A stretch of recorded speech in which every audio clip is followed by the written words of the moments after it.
So, gentlemen, good morning. Everett Michael, back for our second in your trilogy.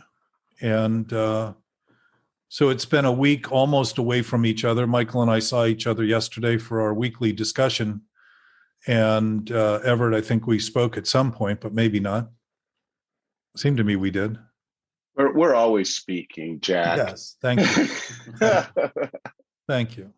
So in less literal terms, yes. And in that thing that we rely on so much, which is the human aspect, I'm glad to see you back here, both of you guys, and welcome you. And I appreciate it. I listened through our conversation and really found that it opened in the same way that it took the previous third conversations to begin to consider. And while some of the considerations were the same and it did the exact same thing, my suspicion is that whenever any of us do anything that is natural and applicable, we do it for everyone, and everyone benefits from the prior work, the prior experiences, the prior struggles, the prior acknowledgments, or effectively the present awareness of those events and the awakening that occurs. Just gives a little more room to get to the point and actually deal with things that are meaningful and substantive and worthy of attention, rather than simply distractions from the things we want to avoid attending to or pretend that we're better off evading and avoiding, which is effectively addictive thoughts. So good morning, welcome back. How was the week? How was the week for you guys? What was your bounce, if anything, in relation to your experience of the conversation and our interactions?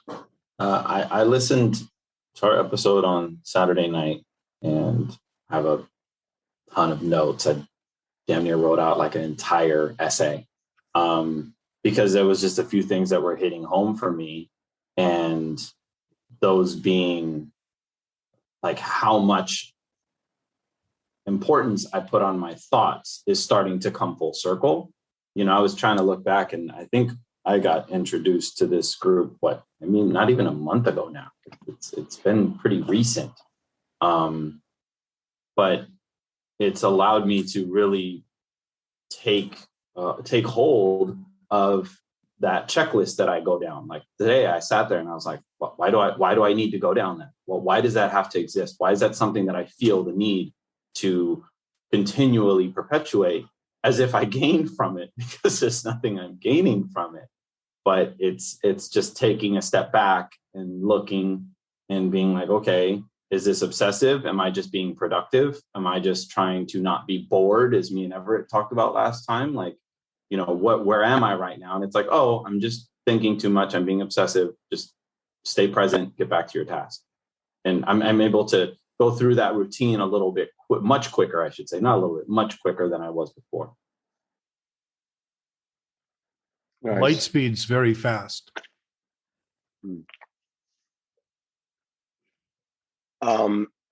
Yeah, I was humbled this week by my reactive mind. Now, Jack, if I say my reactive mind, am I separating myself? am I not taking accountability for, or just how I react, you know? Someone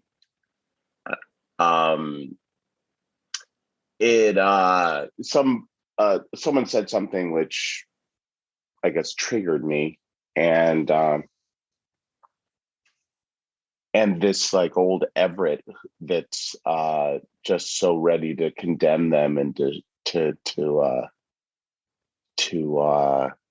just cut them off, you know, like, well, we had something good, but you blew it. It was so good, it can't be anymore. Exactly. And the thing which was really interesting is, and the person who triggered me actually, you know, I like, you know, but it just, I really, really burnt my britches. And I in real time, I said to myself, whoa, this is an opportunity to apply all this stuff we're talking about, and which really just dovetails perfectly into if love is our common denominator, how can it be maintained from one moment to the next, regardless on who I am interacting with? It was real. It literally was right there. And then in kind of like my tool, I had my tool belt on, and I pulled out the old, well, if I'm experiencing this, I'm seeing something of myself in them. And it was fascinating to see that all of a sudden I had these tools in front of me, and I'm choosing whether or not to even use them, and it wasn't fun. It wasn't fun. It was real work.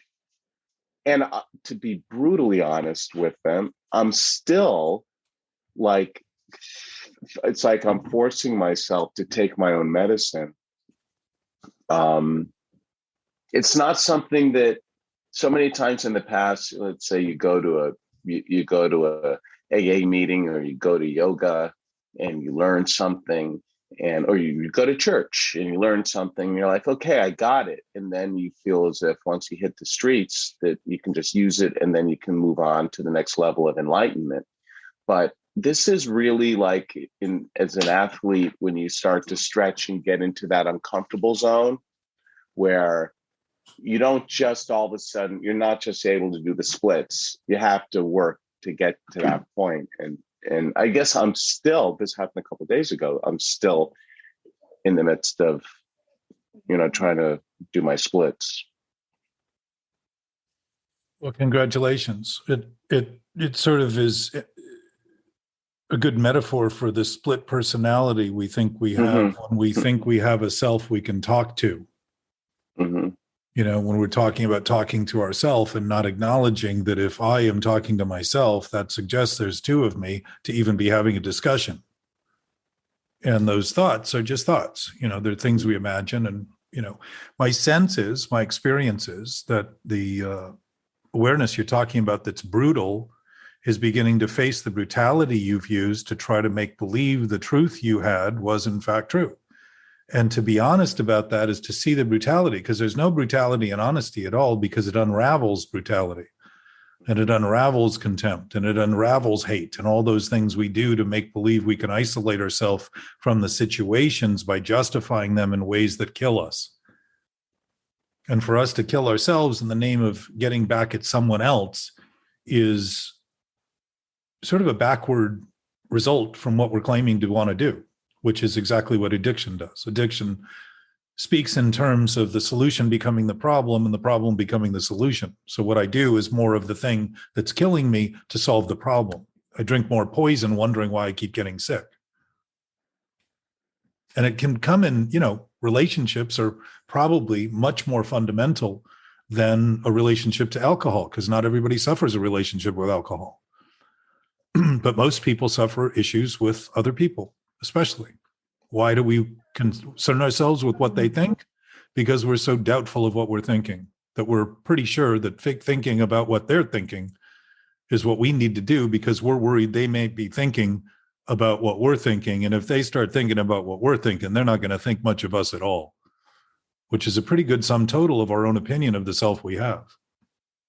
So my experience with both of you guys is profound, because the willingness to actually see these things and stop and say, wow, this reactive nature, you call it a reactive mind, and I think it's a good observation. L. Ron Hubbard wrote Dianetics basically on the idea that we have a reactive mind. And if you tell the story about the pain enough, the pain starts to dislodge. If you just go over it and over it and over it and over it and over it. And that was his fundamental basis for the whole development of what turned into Scientology. And I'm not promoting Scientology, and I'm not promoting Dianetics. I'm simply suggesting that within human history, there are events that have occurred that began to point things out that were accurate enough to become reliable and start to diffuse some of the trauma and the pain that people were suffering from. And those things led, not ironically, in what were effectively spiritual directions, or have attempted to. Whether, I haven't seen anything succeed enough to succeed fully, because there still seems to be great argument over what everybody's doing in that regard. But I don't suspect within the realm of that infinite, whatever it is, there's any contest at all. And I don't think we struggle over love. We struggle over like. We struggle over the preferences we have. We struggle over what we think should be happening rather than what's actually happening. And so the checklist, Michael, and the ideas about how do I get away from these reactive tendencies is start to see that the reactive tendencies are actually an accurate assessment of what you're doing that can't be done. They're built-in natural consequences, fighting for the life of something that doesn't exist, which is revealing that we're fighting for the life of something that doesn't exist. And if I think my thoughts are true and real, and they're just thoughts, and I think because I think my wrong thoughts are right, that makes them true and real, I'm fighting for something that doesn't even have a life. And I think my life depends on it immediately. And I need to fight as hard as I can to maintain that stuff. And I need to cut people off because they're the problem, rather than seeing it's the toxic nature of my own thinking that's the problem. And when I look through a lens of obsessive thinking, all I see is sickness in the world. And everyone that I see in there is going to have that sickness. So I'm not seeing them clearly. I'm seeing them through a lens that's actually a mirror of what I'm doing. It's a pretty sad place to start if I'm thinking I can help anything in the world. So this tendency is literally just a misuse of thought. And we've been very good at misusing it historically. Humans have actually mastered it to the point that we've built cultures, whole cultures, around stories to help justify the failings of humans, rather than concede the failings as failings and grow up enough to say, oh, it's what I'm doing. It's not what's happening by some other marauding force that's causing us to be defensive and causing us to unify over our own claim of freedom, when in fact it's condemning us to a war perpetually with other people. It's another twist of this thinking that constantly reveals itself in human history. Well, and yesterday when we were having our discussion, Philip was sharing what he was sharing, and I mentioned this yesterday, but I thought more about it. He was in a space that was very familiar to me. He was pushing back on the idea that he was creating the problem in his mind. Yes. And I'm looking at him, and he's sitting in a house. He's safe. There's nothing wrong. It's a Sunday morning. He's got his coffee in his hand. But there's torment going on in his mind. And I always come back to that Shakespeare quote, like, there's scorpions in my mind. And like, that's such a powerful statement, because you don't know, you don't realize you're doing it. And for me to sit in this space and, become a lot more conscious of how I'm controlling my thoughts, or the lack thereof, and then to see someone else doing it was insanely eye-opening, because you now go, oh my God, I see what people were telling me, like, oh, just calm down. But the thing they were doing was they were using words that weren't helpful to me at that moment. Like, oh, calm down. You're thinking too much. And like, that's not helping me at the moment. I'm actually struggling mentally with my own thoughts. But I think it comes back to the larger question, which is like the mental health issue. If there's not a comfortable space, and that's why I always thank you, Jack, for creating it, because if there's not a comfortable space that I can walk into without shame and be able to share, where else am I going to find it? Where else am I going to be able to get that thought out of my head and have it, deconstructed in a safe space that's going to allow me to try to start to piece things back together in a healthy manner? And watching it yesterday happen was wild. It was very interesting to see. Yeah, it's probably not a coincidence that people who are telling you to relax are not relaxed. You ever notice that when people say, just relax? Well, why don't you relax? They're sort of reacting to the reaction, and the whole issue mentally of obsessive thoughts is a repulsion to the idea that a lie can be true. We know better, so we're repulsed immediately. And the immediacy of the reaction to the repulsion and the reaction to the reaction to the reaction to the reaction to the reaction makes perfect sense, because within the confines of the fear it creates, it bullies itself into this circular notion that somehow if you go in circles long enough, you'll get to where you're going. And the whole time you're going in circles, you're exactly where you are. So you're saying, Michael, you don't know that you did it, and you didn't see that you're doing it. But I would suggest to you, you've always known and you've always seen it. But you use the idea that because you didn't think you were, that thinking once again was the senior primary source of your reliance. And so you thought because you could think you weren't, that you weren't, and ended up saying, I don't know how it's happening. And I need a safe space, as though the world is an unsafe space to speak and share. And the idea that we're creating this, like you were describing, Everett, that it's a self-generated fear that we're creating, doesn't make the world a scary place to be. Certainly there are variables in the world that can be frightening, but for the most part, most people don't experience them but a few times during their whole life. Most people are not faced with near-death experiences during their whole life.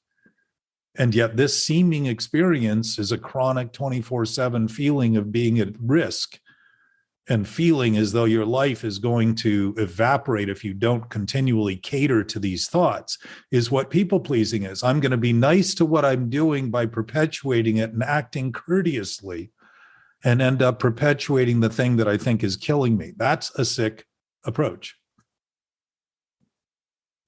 So I think what you saw yesterday with Phil too was he got to the point where I said, what's happening now? And he said, nothing. What's wrong now? He said, nothing. I said, okay. So if everything right now is okay, what is it that it is about your experience that you're struggling from, but the thoughts you start thinking about things that aren't happening? And he seemed to have a moment with the whole concept that if everything is always happening, and it's always happening as it's happening, then what's happening is always happening, no matter what we think about what is happening.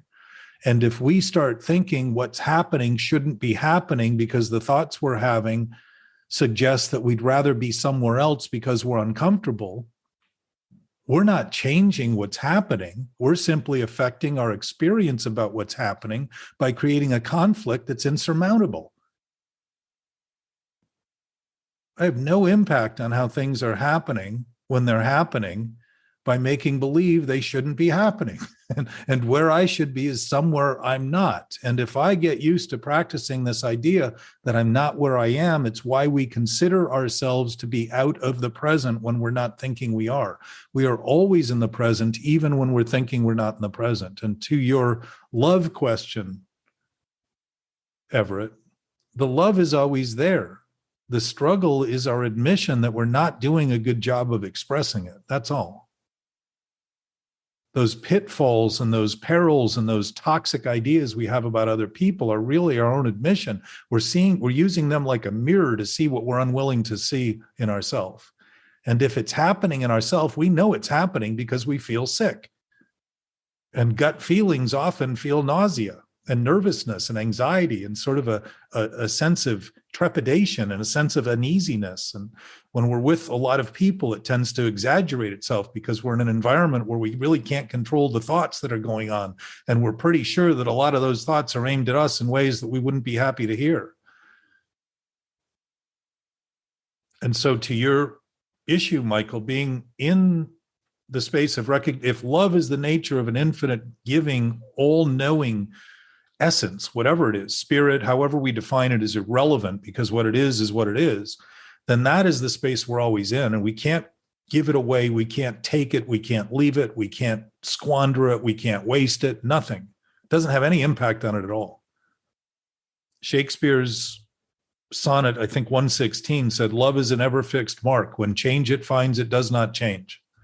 And he used the word altereth, but that's an 1600s term for change. And what's interesting about the present is it's always changing in terms of our human experience. It's always changing.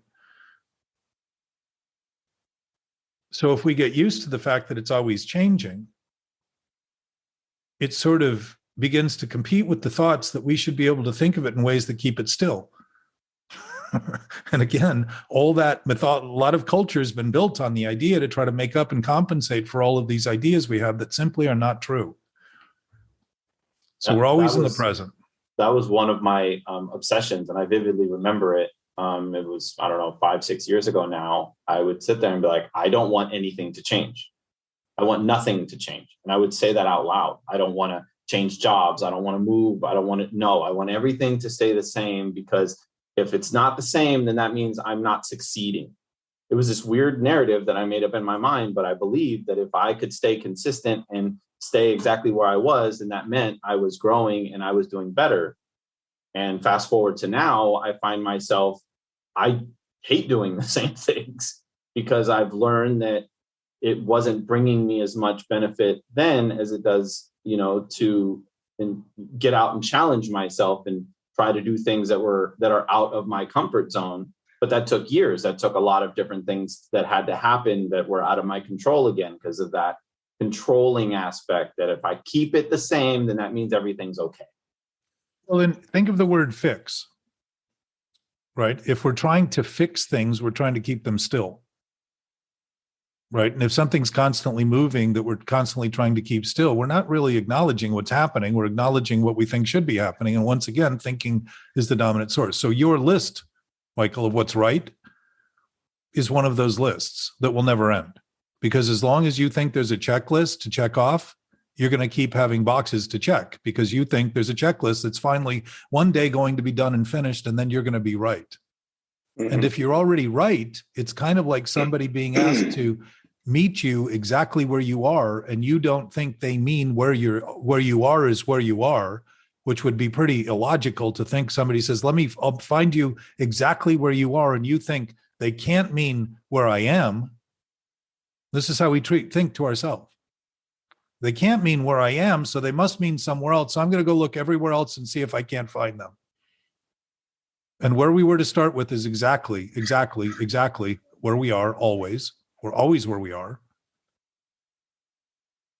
And it's only thought that sends us on these benders. And benders, if you think about it, are straight lines turned into a circle. The ends meet. The beginning and the end meets. And what do? Go round and around and around and around and around. We say, that never ends. Never ends.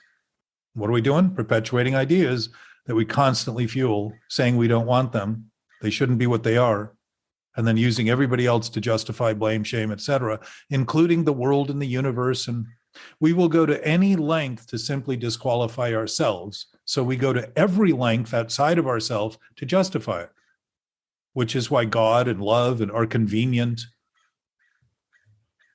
words to use to justify, he doesn't care. God doesn't care. Like, we treat God like a human. God's basically for the most part, most concepts of God are ego. Punitive, spiteful, vengeful, hateful, conditional. If I don't behave, I'm fucked. Constantly have to be good. It's like Santa Claus. I don't get any presents unless I'm good. Also an ATM. Exactly.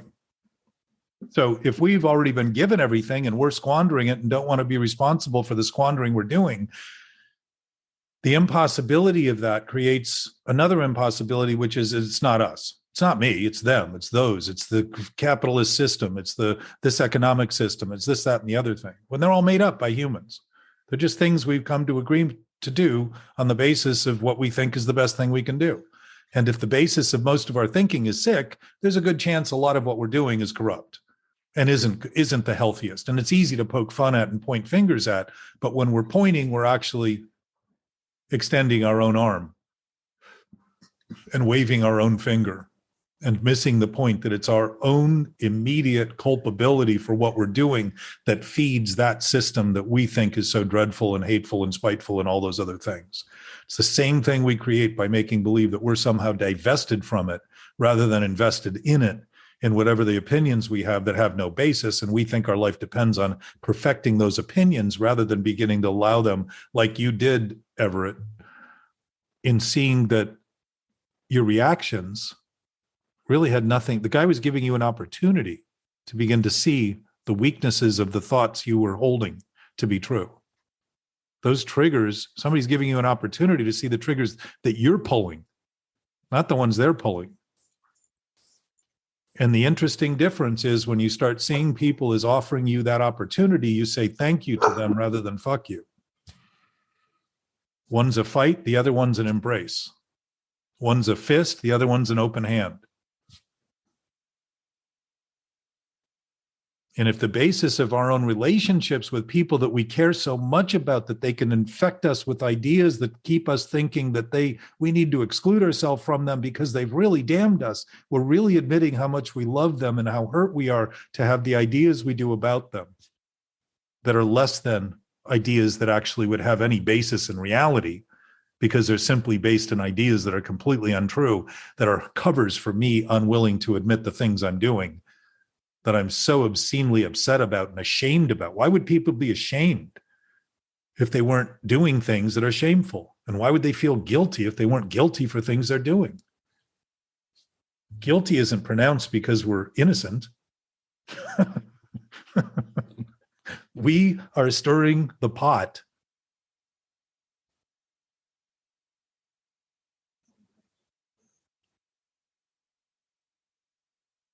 Or smoking it, which seems even more popular now.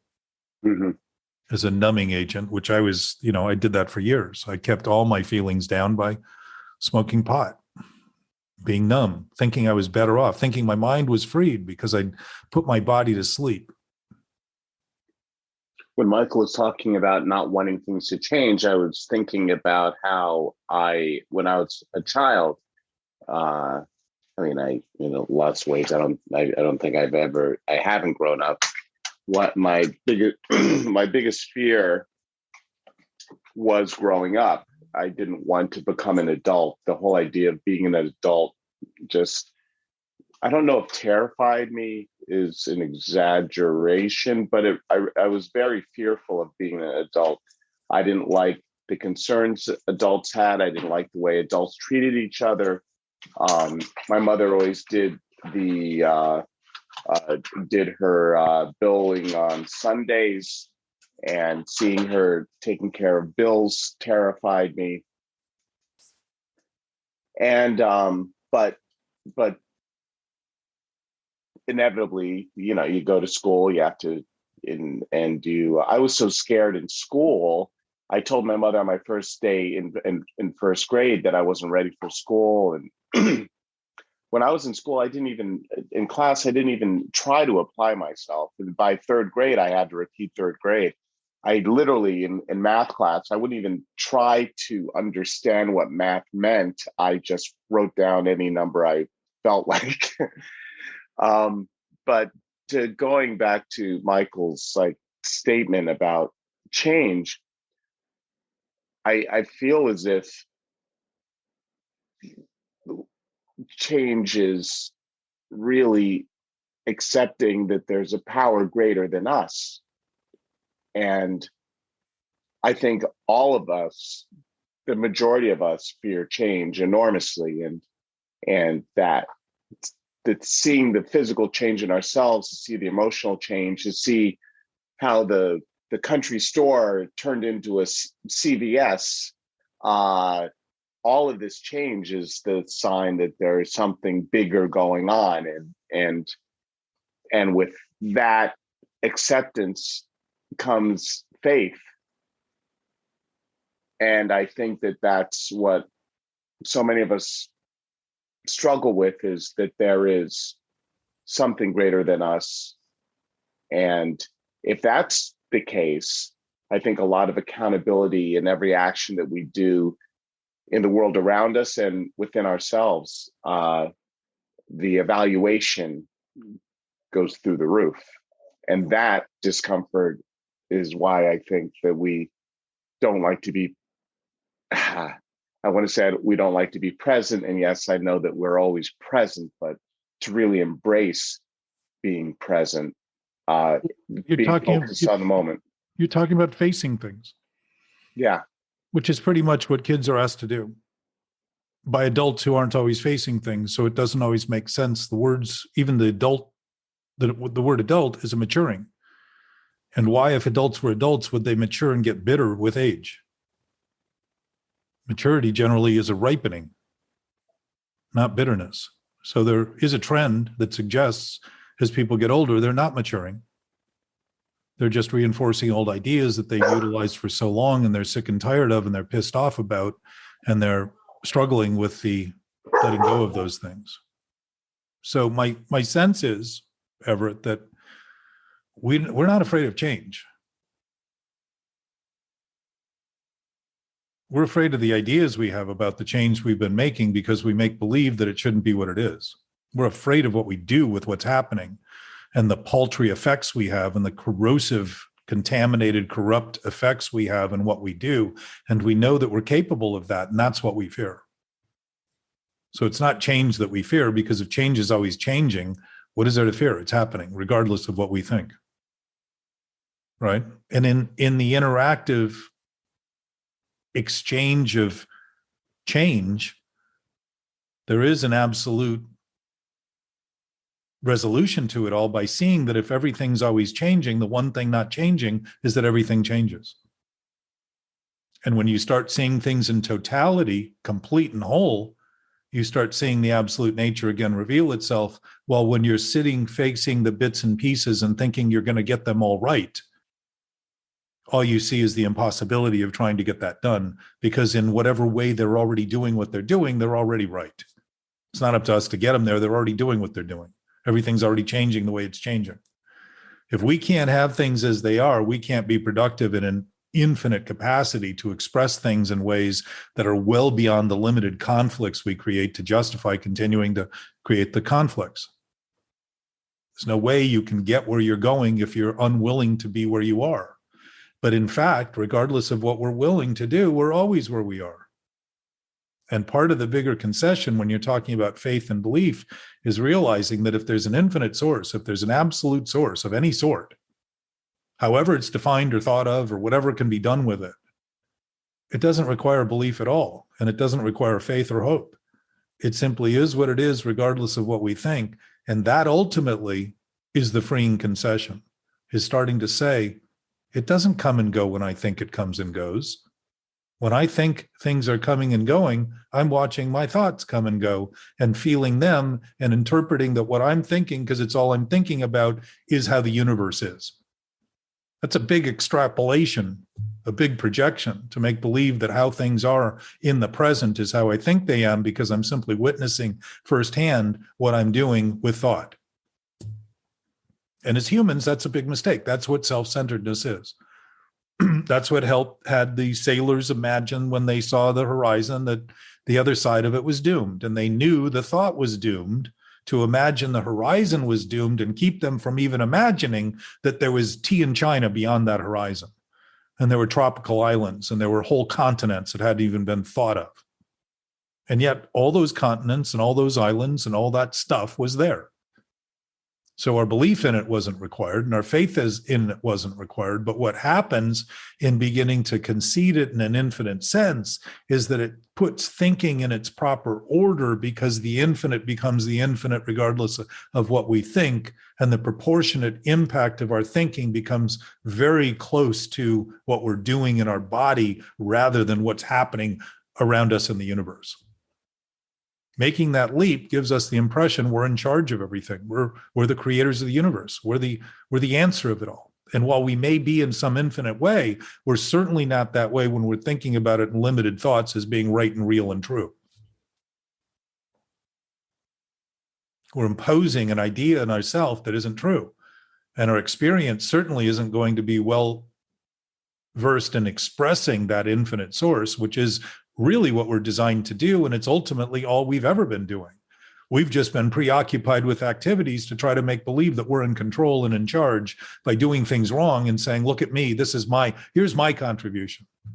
Here's my standout. And in some way, regardless of how great those things are, there's generally something about it that will eventually implode if it's based on self-centered ideas.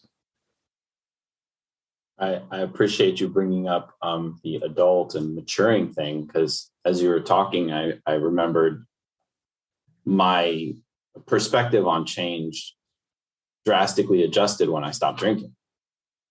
drastically. I could process it much easier, the idea of it. And I always joke, I'm 2 years sober now, and I feel like I'm 2 years old because I've been drinking for majority of my adult life. And this is a version of my life that I'm not. So with you talking right now, I'm like, yeah, I feel like an infant learning how to walk again through my mind and through life, and recalibrating how I want to live the rest of my life according to what I know now.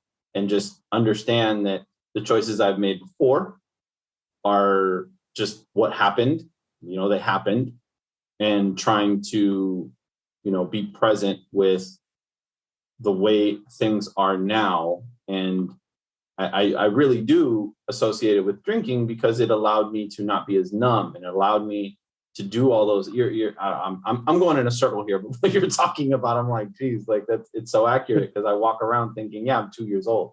Are you thinking the numbness was overcome by the drinking? Definitely.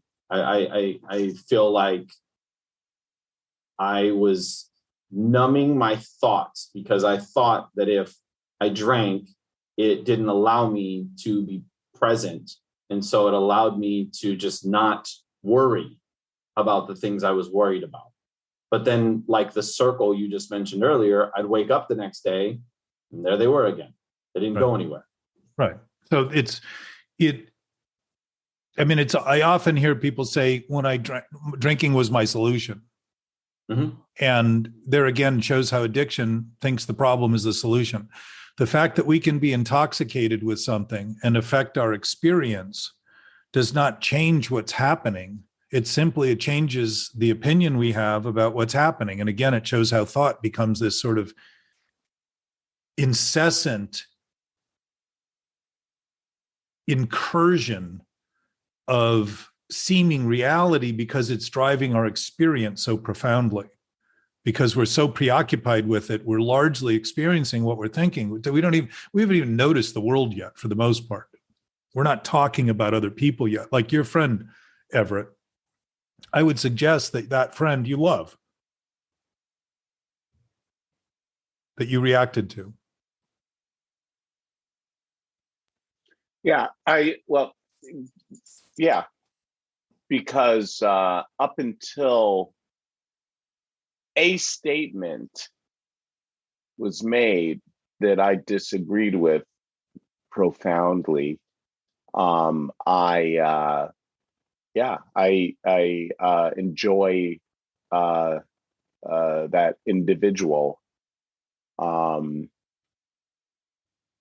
and because that opinion was completely different than mine, the audacity of that opinion not being the same as my opinion, just in my warped perception, that crossed the line. Well, consider that's really well put. And if you listen and watch your words, you'll start seeing that you have it really paints the picture of the thoughts we're having, that we're not always seeing that clearly. But isn't it interesting? And here's how righteous is never right. It's always defending something wrong. And so it's interesting that we can have such conviction about what we're thinking, and at the same time completely dismiss someone else's humanity for having their own conviction. And that wouldn't seem to be a right to me. That would seem to be attempting to make what I have as right and them as wrong. And a positive times a negative, even in math, is a negative. I'm missing something there. I'm trying to create something. I'm opposed to it now. Rather than say, look, we all have the right to our own convictions. It doesn't mean they're right. Think of the word convictions. It sort of suggests we're guilty for what we're doing. Right? And that we wear that guilt. And when they're wrong, we hurt, and then blame people for doing it, rather than start to see that if this is happening as a result of what I set up, and I'm using them as an excuse, and I'm blaming the adults when I was a kid as not being mature, and I'm 66 years old now and acting like an infantile child, that isn't a very great level of maturity to have spent all that time blaming other people for what they did and not recognize what I'm doing. And the interesting thing is the immediacy of what I'm doing has always been immediate in my experience. And the interactiveness with other people and closeness has been minor compared to the 24/7 I spend in my own experience of them and as a result of them in whatever way. I don't have to know them for them to be the sum total of this moment that we're all sharing in a way that I think I know them, for them to be known to me in a way that I know them in the same way that I would know everyone. And yet thinking and proximity and all that gives my thoughts a lot of different experiences to witness people. But if my basic defensiveness is to exclude people immediately for having a single thought that doesn't align with mine, I don't really love them. I'm looking for reasons to hate them. And what am I hating? What I'm doing about them. It's not even them. I'm not even seeing them anymore. All I'm seeing is my own rage for what they're doing. And it's not to say that some thoughts aren't worth contesting, but there is no contest by dismissing somebody and completely turning them into a useless human being that has absolutely no value simply because of a thought they have. And you know who really suffers from that? We do, in our own self-loathing, self-abusive opinion of who we think we are. Low self-esteem and low self-worth and all those things are exactly our acknowledgement of those things we think we're blaming on other people and using other people to see. In even that slightest way, every reaction in my experience is filled with emotion that I've been holding for too long because I've been making believe if I hide it, I can keep it to myself. And in some way, I put my body to sleep from expressing that emotion. And that emotional sobriety, the capacity to be sober emotionally and start to actually feel what's happening, is really put to sleep. And that's the awakening. And we're really awake to it in a being sense. We're just simply not awake to it in a thoughtful sense. And introducing being to our human experience is beginning to express it in accurate terms and realize the freedom intuitively has us know what to do next rather than worry about it. And intuitively, if you begin to look at your experiences, you'll see that whatever you ever expect may eventually happen in some way, but it's never quite exactly as you thought. And certainly the path getting there is never the one you thought would happen. And normally the path you imagine when you're worried is a very horrible path, when in fact, as you begin to allow, if you impose those thoughts on the process, it's going to seem horrible. But if you just allow what happens to happen, you'll see that you're much better at navigating because the basis of your decisions and conclusions isn't based on fear and desperation. It's just based on what's happening. And using that as the gauge is very immediate and very simple. It's not something that takes a lot of effort. But the dismantling of the preoccupation of thought seems to be the real struggle, because it seems to be the only thing we can do because we've done it so long. It seems like nothing else we can do, when in fact, every moment provides us the chance and choice to stop. Every moment. We never have any obligation. We can always take a breath. We can always say, let me think about what you said. Let me just sit on that for a day. You know I love you. And I don't always know how to interact with you. And sometimes claiming that stuff is ours frees other people to basically begin to concede the same thing. And that ultimately is what a relationship's about. A relationship isn't figuring out who to carve out in the world that doesn't trigger you so that you can be bored with them because you have no stimulation between you, because you've gone numb, because they're only catering to what isn't alive in you, what isn't responsive in you. And a lot of relationships are based on that. Boredom is a function of numbness and denial. We're bored with our same tired song and thinking it's other people that are boring.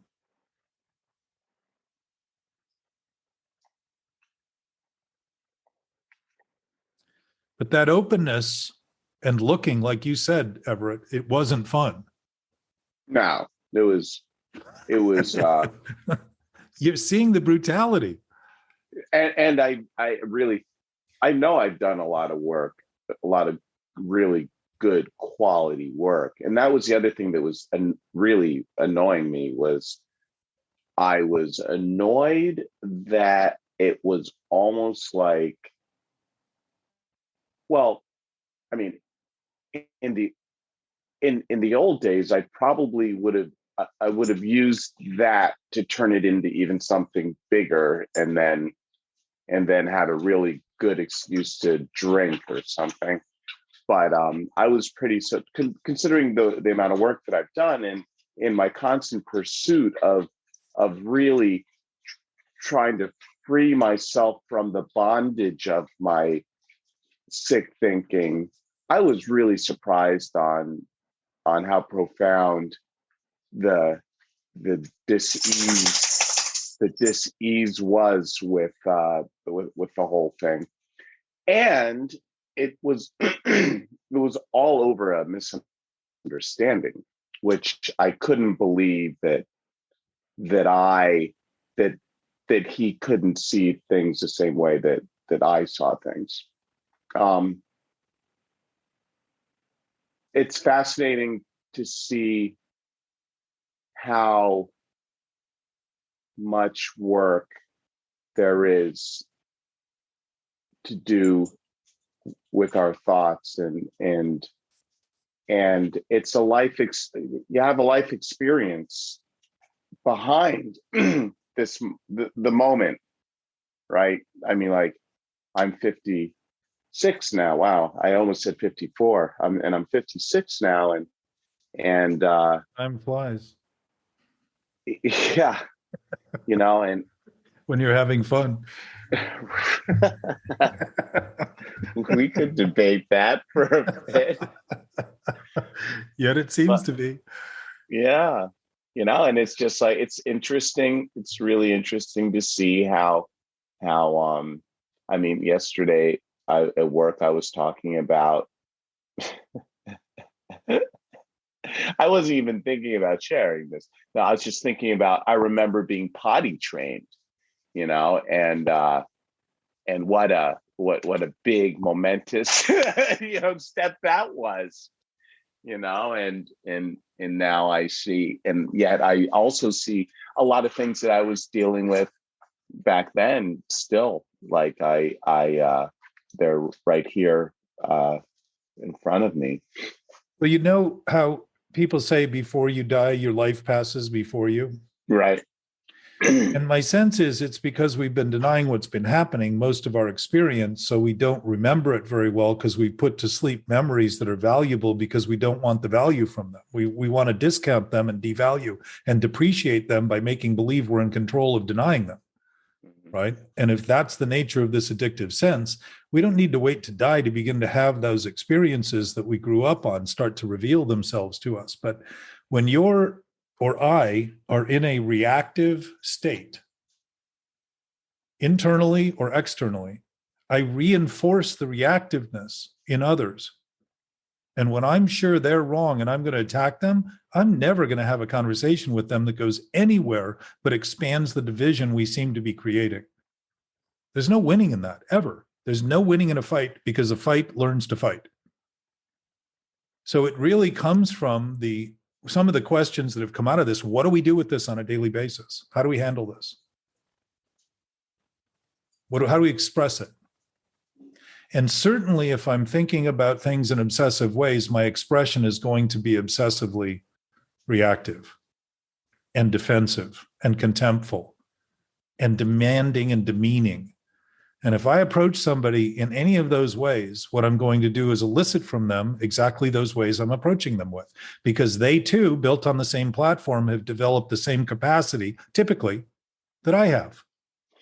So they're going to react, and they're going to defend, and they're going to hold me in disdain, and they're going to see me as the exact same things that I'm trying to tell them they're doing. And I'm going to create this loop once more of a reinforcement of ways that don't work, because I'm dealing with issues that don't even have any basis to them other than my own opinions, and wonder why the world seems impossible, when in fact I'm starting it. I'm the cause. I'm the initiator. If I didn't exist, none of it would matter. The fact that I exist, it all matters. In any way that it matters is my doing. So this peaceful state that we have, this still state, the interesting thing is we're trying to fix what's never been broken, because we're obsessively thinking that thinking is the source of the solution by constantly relying on it, and even talking in terms like you did a little bit ago, Michael, saying, when I'm not in the present. We even speak in those terms, knowing that the present can't be voided, it can't be overcome, it can't be changed, it's just present. It's infinite. It's not divisible, it's not inequitable, it's not distinguishable. It can't be and not be, it just is. And if that state of being is actually the source of existence, it's not just you and I and our bodies, it's everything we see. It's the makeup of it all. The order of it all is based on whatever that platform is. So whatever I do wrong is typically what you're doing. I just put different faces, places, times attached to it. It's a different this, that, or them for me. That's all. And to attach those to stories is why stories are so prominent and seen as so important in human history. But if I'm using stories to excuse what I'm doing, I'm asking not to even be involved for what's happening. If I want to be excused from the table, it means I'm no longer in the meal. I'm no longer in the interactive capacity of engaging.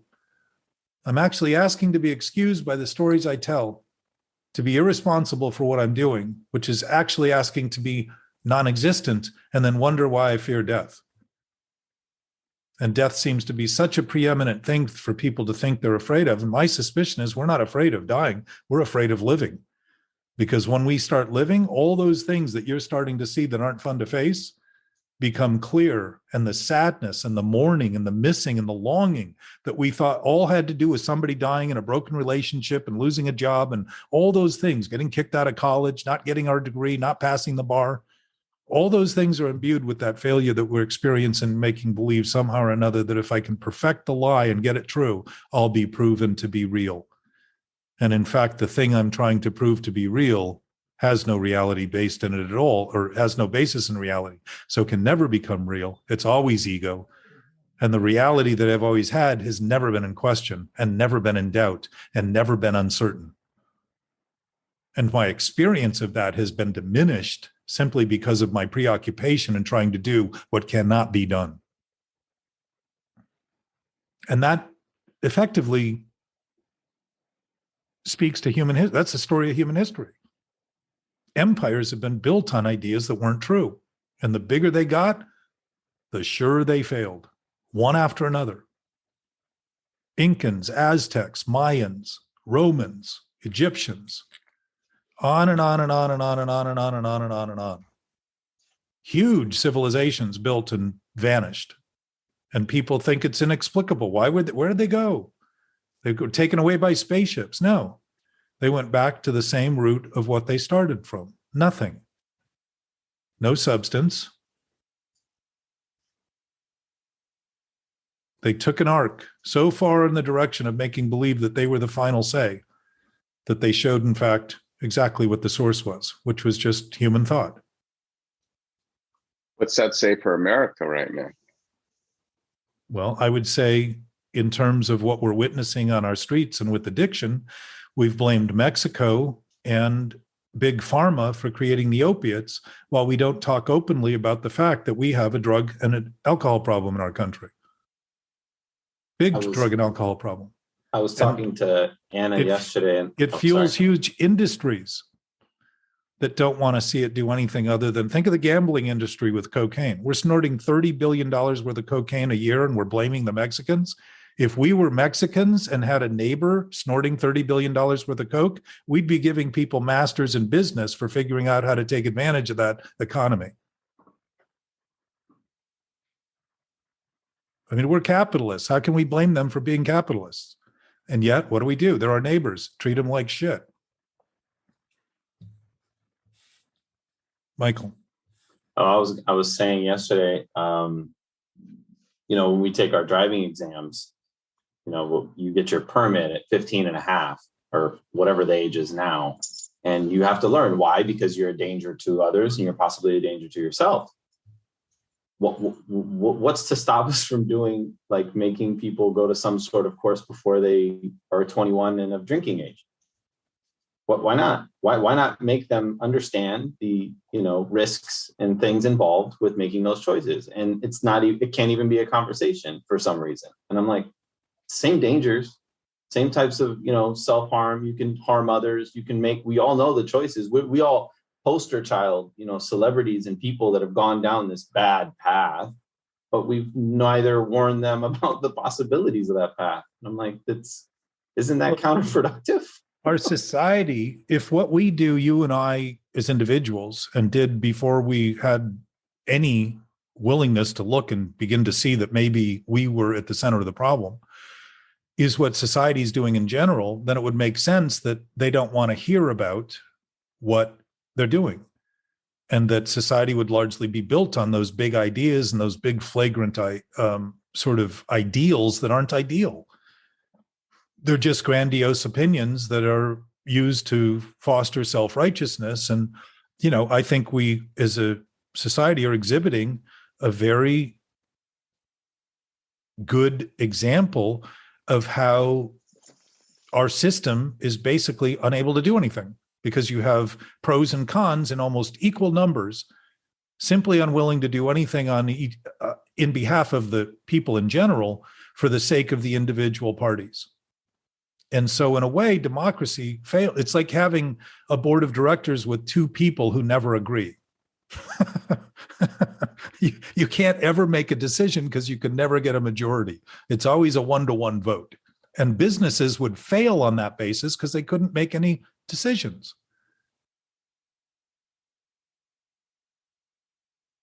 And yet, when we take ourselves on as a self that's real and true rather than what we think, we do the exact same thing. We become neutralized when in fact the basis of our existence is neutral.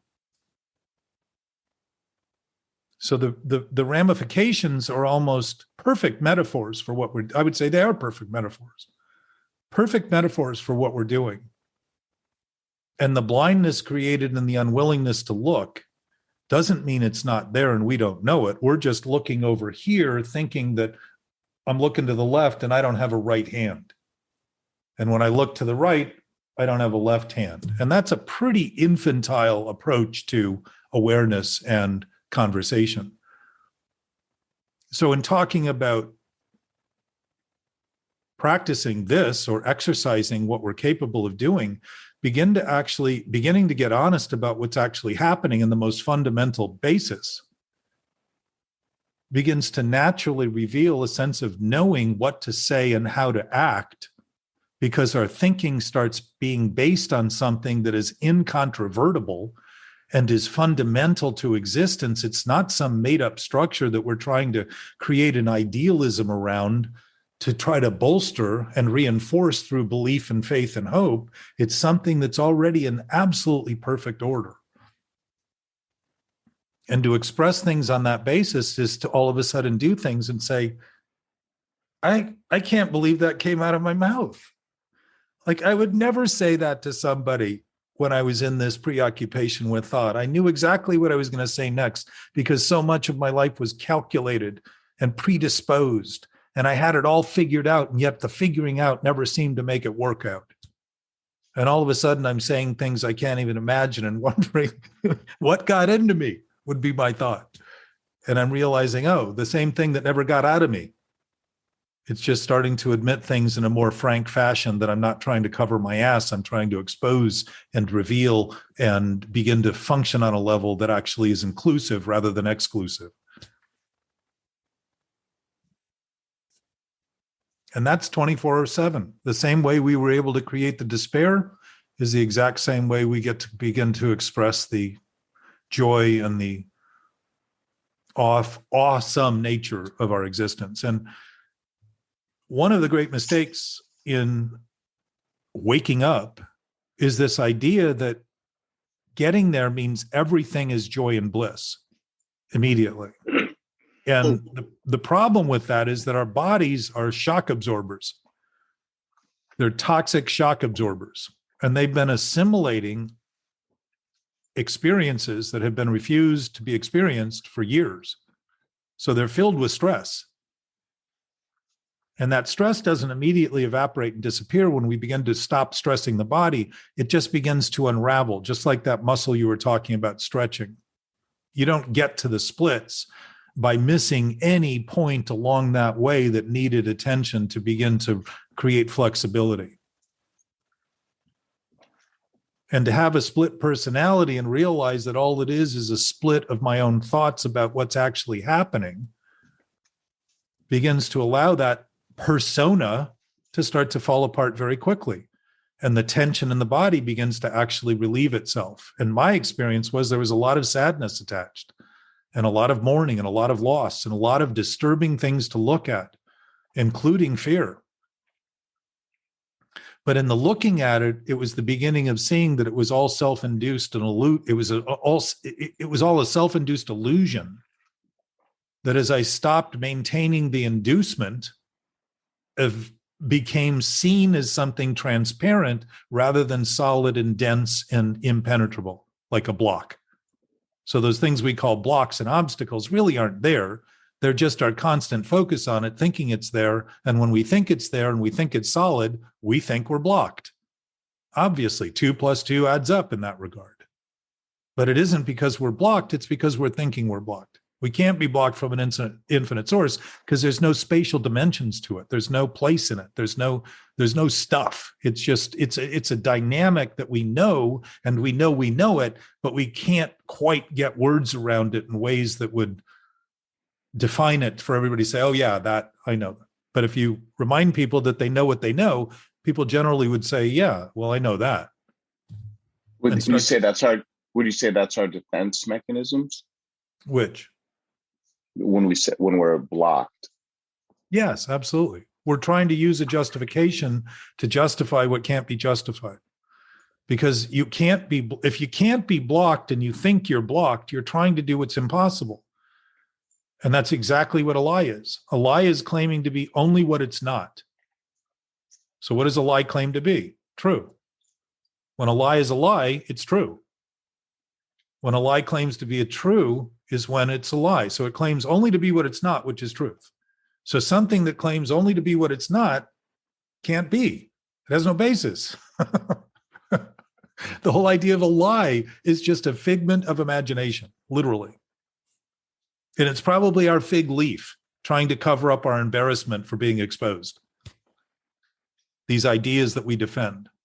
It's a way of wearing something in a way that covers us up, covers our ass. I think Adam and Eve covered their front. We're covering our ass. Mm-hmm.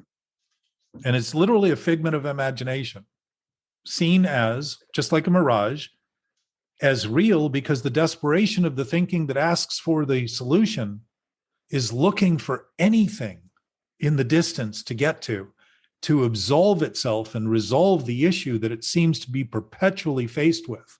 And if you think about people in the desert, in 120-degree weather, drying out and unable to have water, wouldn't it make sense that what they saw in the distance was an oasis of palm trees and water that wasn't even there, but it was a convenience of hope and belief and faith?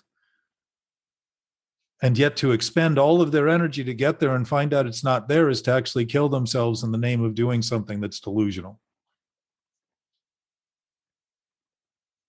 You said something. Exactly what many humans, including myself, have spent their life doing, or their life experience.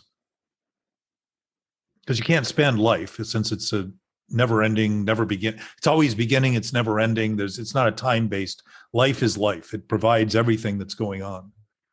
It's a vast concept compared to the limited ideas we attach to the life forms that we're experiencing this through.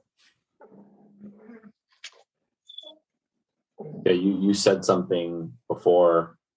It was the past has something on me and the future has something for me. And I was like, oh crap. I was like, I'm reading my mind. It's so accurate though. Yeah, well, when you think you're losing your mind, you're starting to lose the thoughts that you defined as mind. Mm-hmm.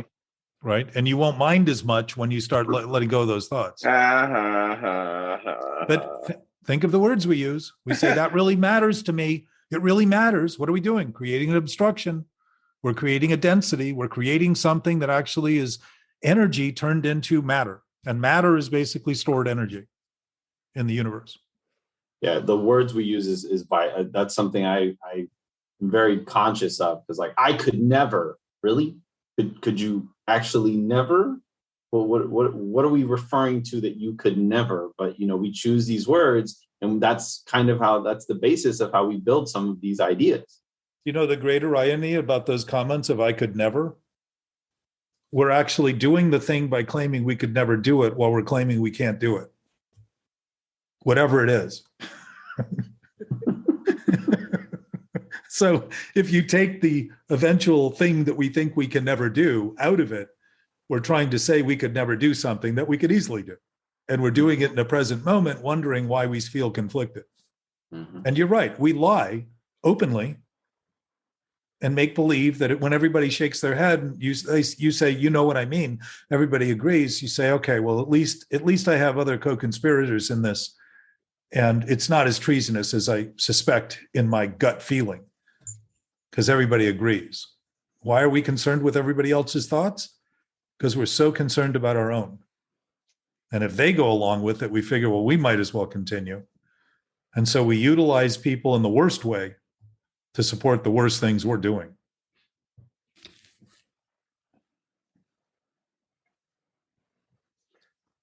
Lately, I found that the work environment it's becoming more and more fascinating, because it's really a little society, and you really get to see yourself.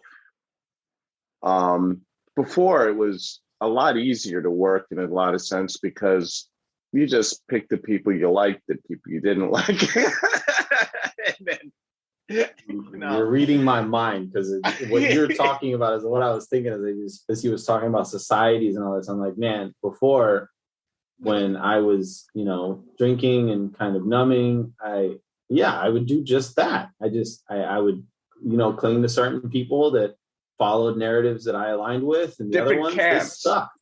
Huh? Yeah, different camps. Uh-huh. Yeah. Mine was always a cool camp, but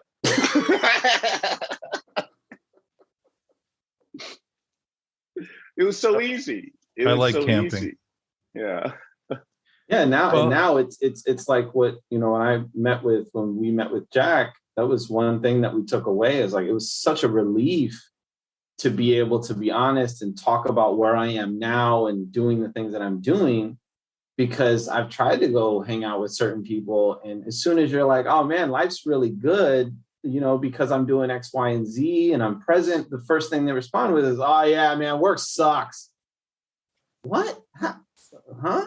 But there's this disconnect, because you're talking about being present and trying to, be aware, and right away, that's not a familiar thought for people, especially in most of the workplaces that I've been in, because they're just kind of going through their loop and staying in their space and doing their routine. And so whatever it's referring to, yeah, it's real interesting now, in some of the colleagues that I have. And I think the other thing too, which is really a blessing, it was actually like community service was a blessing, because with community service, you have everyone from soup to nuts. You could have a mogul next to a dishwasher cleaning the beach. And in the hotel, you have so many different demographics of employees. And I think there are 200, and I don't know why I know. I think I know this because of COVID, when with all of the furloughs and stuff, that there's the numbers around 270, 250, around the same amount of rooms there are in the hotel. And you have people from all sorts of different countries, all over the world, and different ages and races and everything.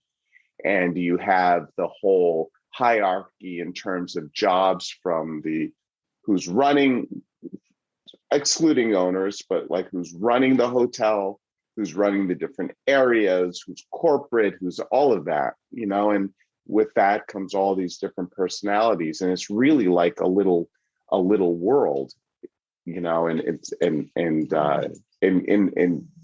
a castle, and it's, depending on your perspective, it's a great opportunity to work on yourself, you know, and now when I have a preconceived idea of someone, like what we've learned in our meetings, I'll say to myself, and it'll happen all the time, no matter how good of a place I think I'm in, you know, that narrative will kind of pop up, and I'll say, I'm up to something, you know, what's going on, Everett? You know, I'm not even talking about all the guests, and it's a real, there's so many different interactions that you're having with so many different types of people from, again, the globe. And it's by the way, yeah. Everybody's from the globe. It is fascinating, you know. I do pay a lot more attention to language than I did before all of this, and I had a conversation with someone the other day, and they literally said they said a whole paragraph that said nothing at all. There was a lot of knows and likes, and it was really wild. And I said, so what are you really saying? It's a couple of points. Let's piggyback on this, though, Everett, because the big question that often comes up, and Alyssa brought it up in the first or second conversation with Sturgis, and, you know, how is this all practical? Like, what does this mean? So we have a basis that's absolute, so we can express something that's loving. How does that work in the world? You know, the question is, how do we become functionally literate? Literally, how do we function on a basis that is understandable? And largely in work environments, people don't understand what they're there to do. And a lot of people who understand what they're there to do aren't interested in being there for that purpose. And so there's lots of conflicts, lots of potential erosion of productivity, lots of waste in terms of what could potentially be done. In the exact same way that we waste the values of the relationship, we depreciate other people by making believe that who they are is what we think of them, just the way we think who we are is what we think. And ultimately, it's about, what's my point? What's my purpose? Why am I here? What's my job? And ultimately, just like we learn in sobriety, service is every job. It's all about giving. It's all about doing in favor of the whole, the group, a job that collectively creates a product that the business is in the business of producing, whatever that product is. You're in a service industry, Everett. So the purpose is, how do we best serve the customer? Doesn't matter what the attitudes of the customers are or the other employees. If you begin to hammer that down as your basis, and it doesn't even need to be hammered when it is, and act on that basis, you create stability for the whole environment to begin to operate in a way that's a lot less. Most people don't like work because they're not interested in being there.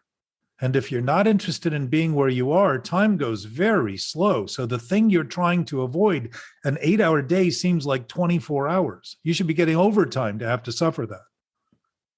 And yet it's an induced state of simply not wanting to participate. Because what's interesting is, when you're engaged in something, time goes by very quickly, and there's a feeling of satisfaction and fulfillment.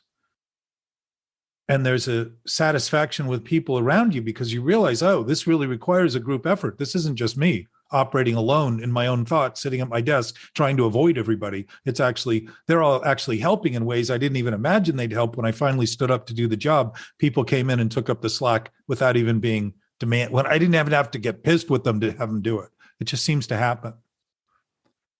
And so if our present state is so contagious as to create the reactivity around us that we're trying to claim as other people, and we're instigating it, it's the beginning of recognizing that that peaceful nature, if it's our nature, is in fact our nature. And when you ask the question, if you say to yourself, like I learned to do because it used to be what I saw in my mother's face, what are you up to? You're up to something. And it isn't what am I up to that's interesting. It's the simple concession that I'm up to anything and living with that without trying to figure it out.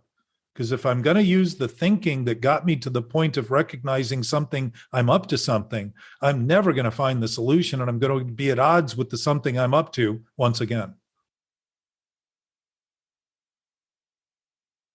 So the relationship, if I'm expressing peace, is peaceful as I express it. And in my relationship with what's happening, when I let be what's happening happen, I have no conflict in any of that. And when I'm thinking it shouldn't be what it is, and I shouldn't be where I am, I'm inducing a state of having time take longer, a weight that feels hard to bear, an experience that becomes very difficult. And I'm doing that perpetually as a function of having done it so long, thinking there's no other choice, when the choice has always been not to continue. I just haven't made it. I haven't been good at making that. And I haven't been good at being in the face of the disturbance and not trying to do what I could to put the disturbance out of my point, out of my reference point, by ignoring it and denying it and going numb to it. That's what I've mastered. So the awakening part, allowing my attention to warm what's happening, is just beginning to confront it accurately and see that the confrontation isn't a confrontation at all. It's simply an interaction that I've always been interacting with, but I've been making up more about it than it really has any due. And as a result, thinking my thoughts are so real and true, I made believe it had all the things I imbued it with, rather than started to see that none of that was ever there. It was all a created landscape story that I was narrating and continued to narrate that never seemed to end. The chapters never ended because I was constantly needing to adapt and adjust and continue to create new lies to cover it up and have it look like it was real because of the persistence of my own thinking, my own insistence that it persist. So work environments change dramatically. And I know, Everett, that you're also you're building a company, peripheral to the work you do to allow you to build the company. And when you consider what that is, it's largely imagination being realized. Exactly what it is. And the more the people end up being the obstacles, the more the business ends up being built on things that aren't true, and the more capacity it has to fall apart and not realize the ideals that are actually being conceived of. And a team, when a team is working, it's kind of like lumber in a building. Every one of those timbers is doing a job. And if you remove one, all the surrounding timbers adjust, all the studs, all the support columns, they all adjust to take up that added load that missing timber isn't representing anymore. And if we don't build the structure to support itself, that's how people kill themselves working. And I remember a guy at the beginning of the tech thing, his company went public and he raced home in his Ferrari and drove it right off the cliff up in Malibu, killed himself. Worked for years to get there. Those things aren't coincidences. That manic approach to making believe we're going to control it and we're going to get there and it's all up to us, rather than seeing it's built on the backs of all these other people. And in our country right now, there's a big issue over work because people have been used and abused because they haven't had any other choice. And people are realizing actually they have a choice. And the choice apparently right now is not to work. I mean, we have a lot of people deciding to work, but they're clearly people who want to work, and people who don't want to work don't seem to want to work. And that's always been the case. It's always been true, but it just wasn't realized. So I'm not suggesting it's the employer who's at fault. I'm suggesting that each of us create those opinions that we use to justify whatever we're doing. And to strip anyone of that right and freedom is to condemn them to what you think and then create something that is coercive and corrupt and unnatural, and they're naturally going to buck that trend because they're already, anyone who's bucking it is doing it internally already, and they're just using you now as an excuse to justify their own inability, unwillingness to look and see what they're doing. And I don't talk about them because it's not exactly what I'm doing. I'm speaking of it as something that if we're doing and we're built on the same platform, we're all doing in the same way with different faces and places and times attached, pretending it's different so that we can claim the uniqueness of our misery and maintain it because it's ours. We created it and I'm going to hang on to it for dear life, we say. And life must not be dear enough for us to kill ourselves over it. So the life we're thinking of isn't life at all, it's death. And the thing we fear is living, not dying. Dying has been as natural as dying has always been, and everyone who's done it has done it perfectly so far. So if you struggle with perfection, I guarantee you will achieve it. And in the meantime, it's literally waking up to the life we have to do the things we can that are the most beneficial for the most number of people. Not because we're catering to them, but because we're simply offering in the exact same way the bounty of what we've been offered and always have had in a bountiful way, that same abundance. That's really what vision is.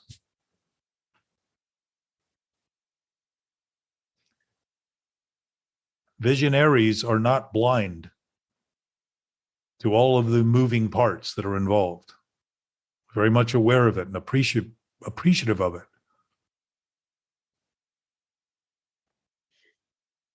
It's interesting. Tomorrow I have a meeting with a company who is, they're very powerful and very accomplished. And that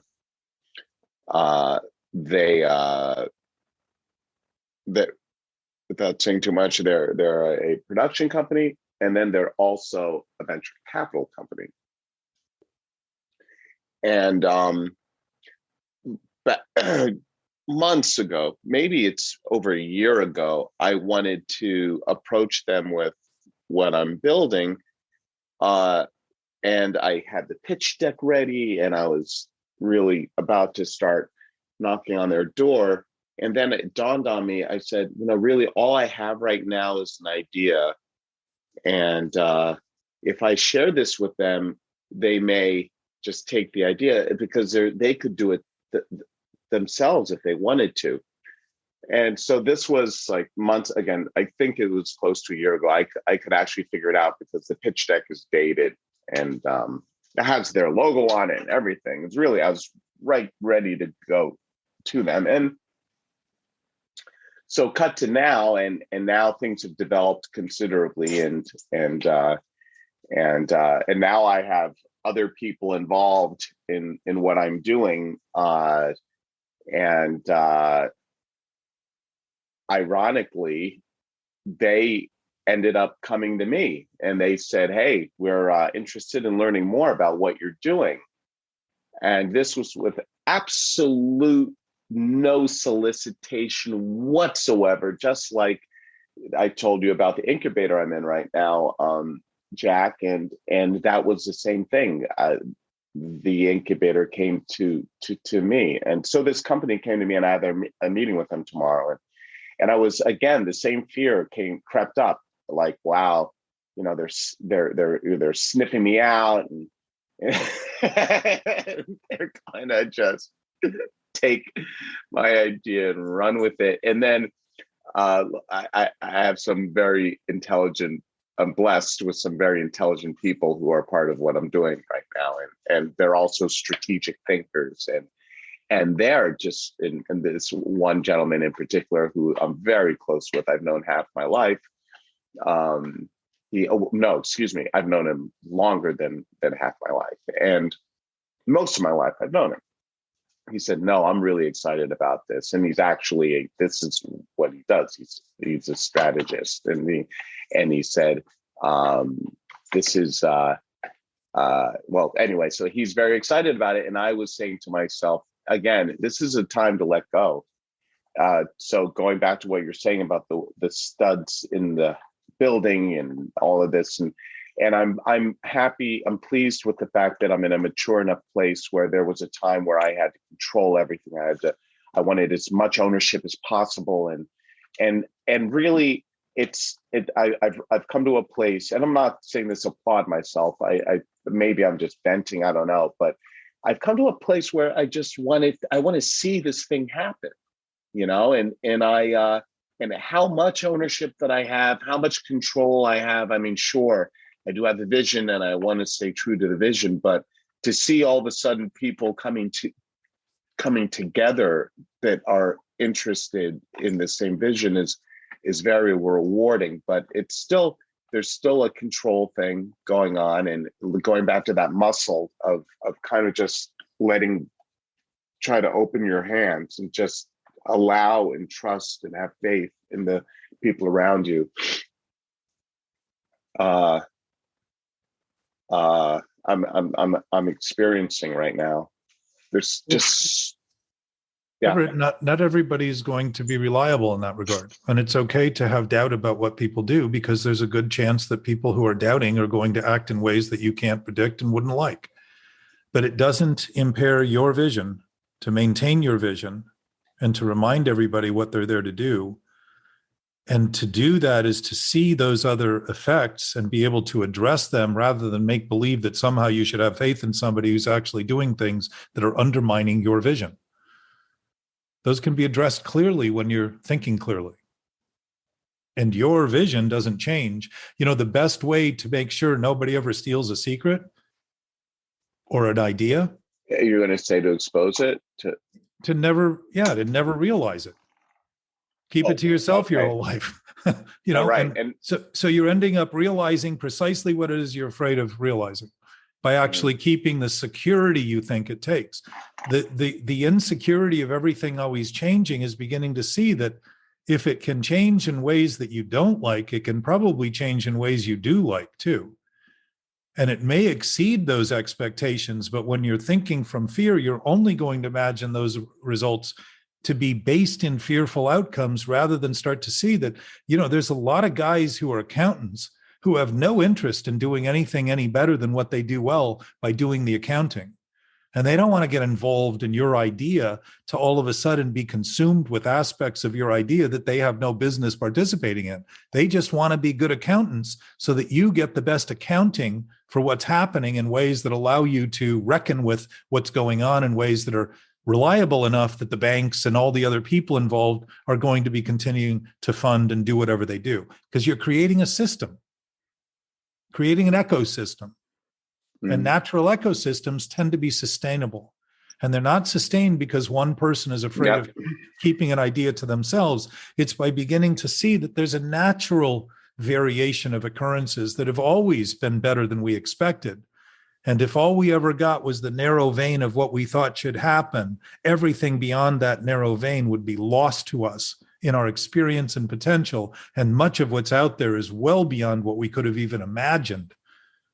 And yet we suffocate ourselves and wonder why we feel suffocated and use people to blame. And how many people do you know that have those stories? I had this great idea and we were on the verge, and then these guys fucked me, and the story goes on and on and on and on and on and on and on and on. And all those other people are out there doing something more productively, or something's happening that's more productive.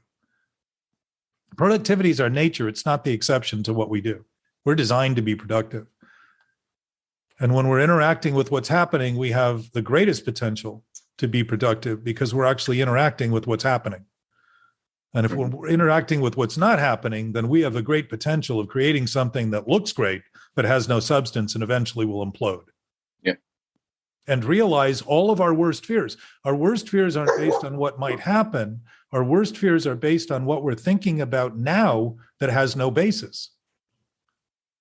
And if I keep nursing those in the name of trying to protect and defend and secure something, what I'm building is something that's all based on form with no substance. And it's exactly what a lie is. And eventually, with a puff of smoke, it's blown and gone and transformed into something I never intended and won't have anything to do with, or never thought I was intending.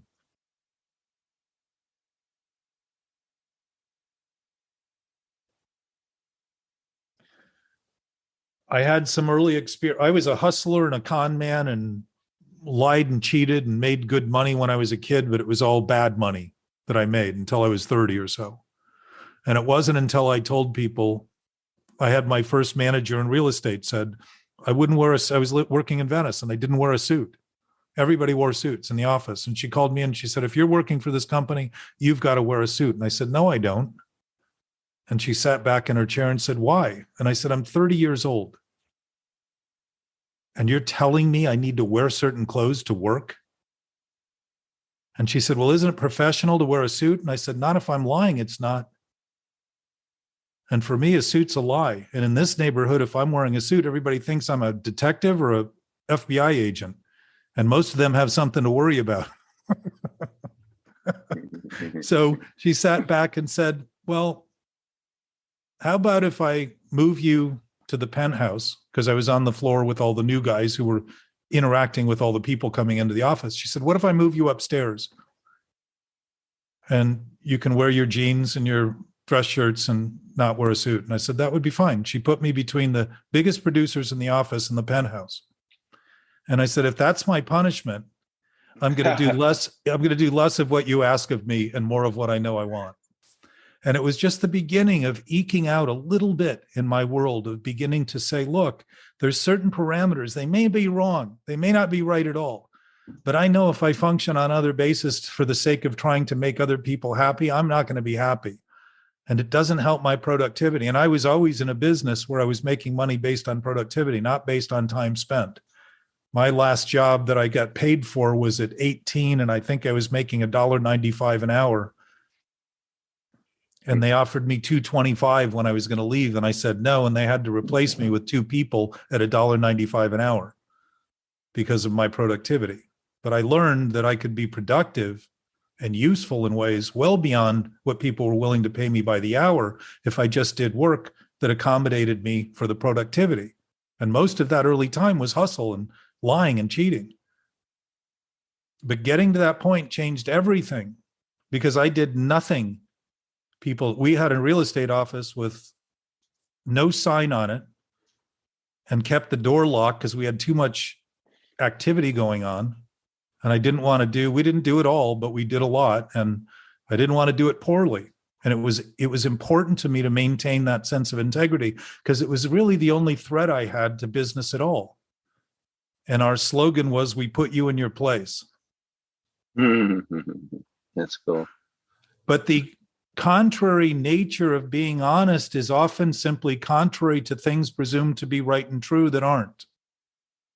And you can maintain your ideals and you can speak what you know. It isn't your truth that you're speaking. It's your conclusion that it's the best you can do right now that you're speaking to begin to express yourself in ways. And when you qualify it that way, people are not as on guard to make believe they need to protect against your truth because now you're challenging their truth. Because simply what you're sharing with them is an idea of what is seemingly right for you now, seemingly accurate enough for you to speak to with confidence because you're not trying to figure out what to do. You're simply acting on what you know to do. And that difference is dramatic because people appreciate it because they're not used to being under anything under that attack because the pervasive nature of this reactive tendency is pervasive. And it hasn't been talked about well enough to begin to diffuse it. And yet there's many methods of people trying to fix it by doing things, but they're not looking at what they're doing that constantly needs to be fixed. Why is it people always want to feel better? It sort of suggests we know we're doing something that's worse. Nobody comes to me and says, I really need to feel worse. I've been feeling too good lately. And that's an interesting point about the fact that society's built culturally on this idea that humans are the only people who have invented breath work to feel better, which is sort of an admission that we don't breathe very well. We're suffocating in our experience and not even breathing well in it. We need to be taught how to breathe. It's an interesting concept that something as basic as breathing that we're doing all the time, we don't do well enough to even take the advantage of the fact that our bodies relax when we breathe. They're stressed when we're not breathing. And holding our breath is like holding back on all those thoughts and thinking, I'm holding my breath because I could get caught any moment. Somebody could expose what I'm up to. And the real person I'm afraid of is me. I'm afraid of admitting what I'm doing to the self I think I am. And that there's a lot of fear built up in that. And to see it, as you described very well, is not fun. But the beauty of it is it's accurate enough to begin to allow this functional literacy, this body language and signs that are posted in how we feel and what's going on in our thinking. If you begin to notice, if we're capable of watching our thinking, we aren't the thinking we're watching. And if we have a knowing sense about that thinking being wrong, we know something's wrong. And if we begin operating on the simplest, most elementary basis, the nature of nature will express itself through us as it always has, but we've been busy countering and preoccupying ourselves with activities, trying to counter that thing to claim we were in charge because we were afraid to be out of control, when in fact all we did was act out of control. And do it much more than we even imagined doing it, because we thought we were managing things so well in our own thinking, like you were talking about, Michael, about being not even aware that you're doing the wrong thing and thinking the alcohol was serving the purpose, but still waking up and saying, wow, that problem didn't go away, it's still here. And not quite putting two and two together and saying, well, the drinking really isn't helping. It's actually giving me this false illusion. It's like a metaphor for this delusional state I'm able to create in my own brain, that I'm not doing what I'm doing and I'm not where I should be, and I should be somewhere else and they should be doing something else. And all of a sudden I'm realizing that what's happening doesn't even seem to be happening to me. That's not a very healthy approach. So the application is beginning to see, if I'm ever coming from a reactive state, I'm reacting to something I've created. It's a state of mind I've created.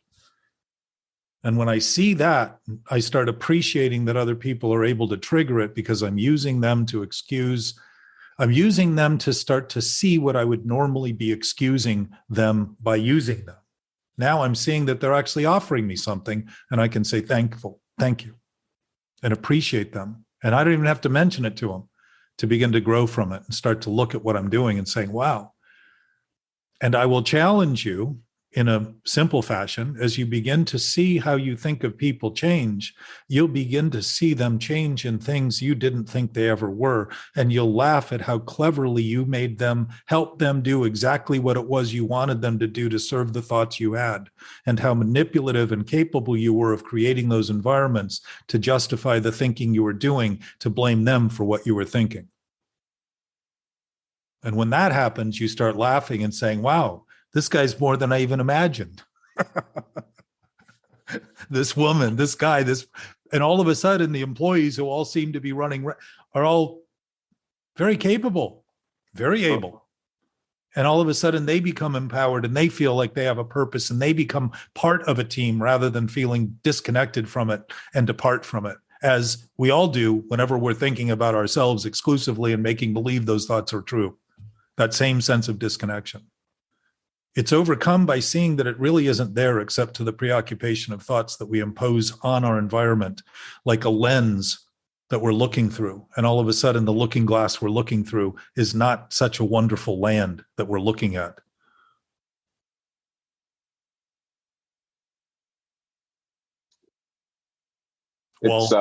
It's everything it is at the same time.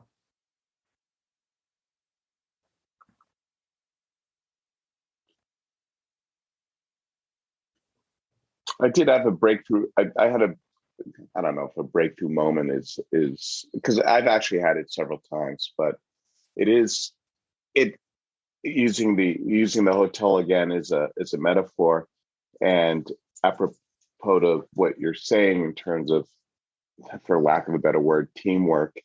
It is so fascinating how, again, all of these different people from all these different demographics, all different ages, races, and everything, when it all comes down to what you said in terms of being in the service industry, in terms of serving people, how all of these different languages get translated into one language, and all this effort, all this different life experience, all these different beings come to, and then just even making the food, all the different ingredients that get everything that gets selected just for that individual at the table to have that piece of bread that's house made, between bringing it to the table and all of it. And I am blessed that I believe that everyone, I'll say 90%, I'll say 95% or 90, somewhere. I think a high percentage of everyone I work with really does care, Yes. Yeah. And a couple of times I was just randomly, I got it. You know what I mean? I got the beauty in it. All of a sudden someone came to me and, hey, Everett, and he looks like he's really concerned, Everett, so-and-so being the guest asked if they could have, this. And I said, well, and I didn't even have the answer. So I need to go check with somebody else. And then that person has to check with someone else. And then, well, I'm going to run downstairs and see if we can get it from, you know what I mean? And it's just so beautiful. And then I said, yeah, and it's something as mundane as a glass of whatever, right? But about 12, actually, if you want to go all the way, it has to be ordered too. It's got to be paid for. All of the energy that goes into that individual getting that wish. And just for them to have the most, and from our perspective, because that's what we're trying to sell, the most beautiful moment of their life, really, an experience. It's profound. And then you battle with the human factor of all of these different individuals that are involved, potentially having to struggle with whatever the tone in which maybe someone asked if they could get that, that little battle that's going on. It's wild. The potential we all have is we know more than we think, especially when all we think we know is what we think. And when we begin expressing it, intuition is actually knowledge beyond reason, and it's not reasonable for us to be knowledgeable. And to express those things will have you do and say things that you'll be surprised to even hear come out of your mouth, because it doesn't take thinking any more than it takes thinking when you're in the face of something that's actually threatening you to know what to do. We're built on this platform. And the functional capacity that we have is being functionally literate enough to read the signs that are all around us. Literally read them accurately and acknowledge them as they're happening, and starting to relate to them as they're happening rather than as we think they're happening. And just notice that things are happening regardless of what I think, and have a relationship to them. You'll start noticing that that's always been the case. It isn't something new. It's just a functional chance to begin to express that and sit with that and notice the predisposition we have to things, and opinions are always fraught with doubt and uncertainty. And all those things are they're all indications that when I'm doubtful, I'm thinking doubtful thoughts. That's it. And I don't have to think I'm thinking them to be thinking them. If I'm doubtful, I just know there's some idea in there, some fixed idea that I'm maintaining, some cultural more, some standard idea that I believe is so long spoken to and agreed with that it's true and real, that isn't for me to have any doubt about it at all. Because my absolute clarity, as your absolute clarity and our absolute clarity, allows us to see what's wrong clearly. And those things and those pains and struggles are indications of what's wrong, not what's real. The fact that we're able to create pain doesn't turn what we're thinking into reality. It's a chance to see that what we're thinking is in fact wrong. Pain is an indication of what's wrong, not what's real. So I want to wrap this up, because we're coming up on, I think we've been at it about an hour and 50 minutes. And if you can think of a couple of questions, and I don't know how well we answered the ones that you asked, but I suspect in the overall overarching approach of this, they all sort of end up either being diffused completely or reinforced in some other new way. Excuse me. But if you can think of a couple of questions for next time, and we can ponder for the week, and we'll be back a week from now with a new third episode, the third in our trilogy.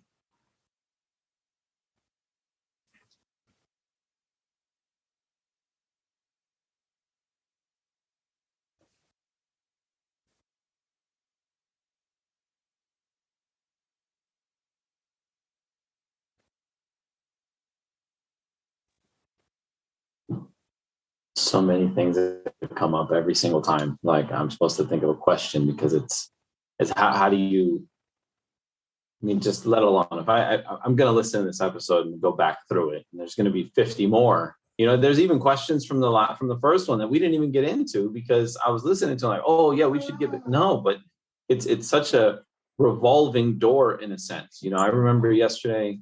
24 hours a day you have to deal with this. And the beauty of it is there's so much and it's so available that you do not need to be intoxicated to appreciate your own interest in what's actually happening when you start paying attention to what's happening, because it's fulfilling and it's not empty and it's not hollow and it's not lacking and it doesn't need more emphasis. It simply is what it is. So it's not unusual that in talking about these things, there's a certain degree of certainty that becomes more conscious to our thoughts. And within our thoughts, why would we have any questions when we're standing in the face of certainty? There's no doubt. And it happened last time too. It was exactly the same sort of void. Yeah, like I'm cured. I'm good. I don't got any questions. So here's the beauty is they don't need to be the right question. Any question will do, because every question will trigger a chance to focus on something that will lead to everything else, as it has in the conversations. I mean, we just ended on, I mean, we obviously, our last topic was service. That's the first thing that comes into mind. And obviously it's came up before, but you know, I'm someone that's always wanted to help others and be of service to others. That's why I enjoyed being in the service industry for so long. And I find myself wanting to be of service to my circle. Yes. Always wanting to be of service to my circle. And I think it's, how do you go about that without, and I think the question was already asked, but you know, how do you, because if I would tell somebody, oh yeah, I have this group I meet with on Sundays, right away, it's like red flag. What do you mean? Is something wrong with you? Like, how do you go into, yeah, exactly. Like, how do you go into to that conversation, and how do you be of service genuinely without setting off those red flags? Like, that's the thing I'm trying to navigate through, is being true and carrying on a message that would, I hope, to help others. Well, then this is really on the heels of Everett's last question, which is, how do you love everyone in the face of regardless of who I'm interacting with, and seeing that, well, we'll get into it next time, but you're on the path and seeing it clearly enough that it puts you sort of like the headlight of a locomotive. Mm-hmm. You're ahead of the train. Mm-hmm. The train of thoughts is literally now being led by light, rather than all of the other convoluted things that we tend to be preoccupied in thought before we get to the point of, what is my doing worth right now? Well, how do I turn what I'm doing into the most valuable thing for the most number of people, so that it's, what I've learned is that becoming invaluable to others creates value. Mm-hmm.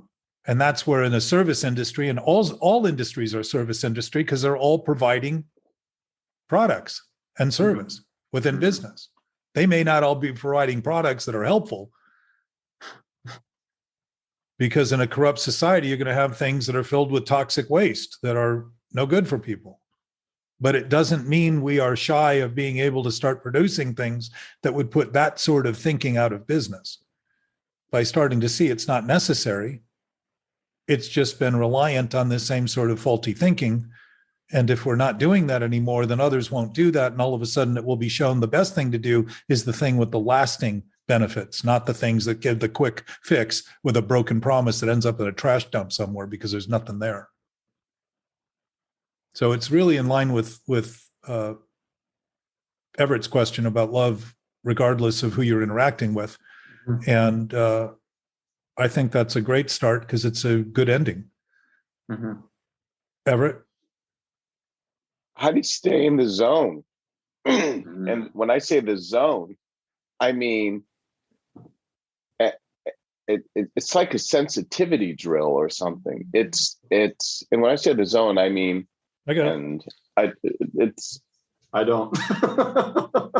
Well, I'm trying to avoid saying present. Okay. And I'm trying to avoid saying in the moment, but not in the past, not in the future, being here right now, which I know Jack will say, well, you are here right now, but in terms of that mental state, you can see how pervasive the thinking is.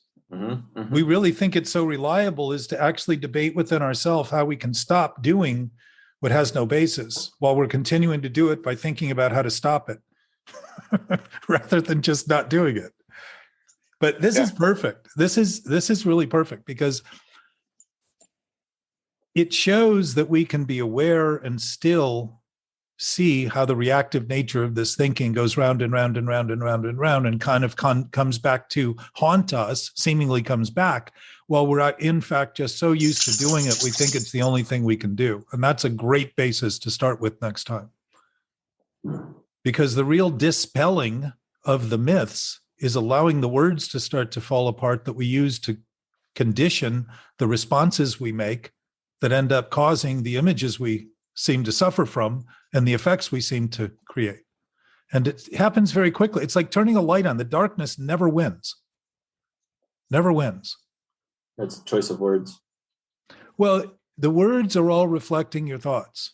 Mm-hmm. They're not just words coming out of nowhere. They're reflecting thoughts. When words reflect knowing, it doesn't involve thinking. But in other words, it involves thought. And to see the thoughts, to see the feelings and the words as a consequence of the thinking is to start to see things in their proper order. If you weren't thinking, people don't seem to be depressed that are in comas. They don't seem to be suffering emotional breakdowns. They're not thinking. Thinking, the depression and all that stuff comes from thinking. So we're going to end and let that be the beginning of everyone else's week and day and moment. And we'll be here and back at the same time. And we appreciate all of your listening ears and any questions or comments or topics you'd like us to focus on or think about. We'd be happy to hear from you. There's a email, contact@mentalobsession.com within the intro. I think it's in the intro section. And we, I believe, all love doing this in the sense that it gives us a chance to interact on a basis that's accurate enough to begin to challenge some of the presumptive opinions that I would suggest many, if not all of us, continue to perpetuate and bring light to what would otherwise feel dark and dismal and difficult and start to function on that level. And I would assure people that in any way that we attempt to this, you will start seeing things that you thought weren't there that seem new, but have been there all the time while you've been preoccupied with things that weren't happening.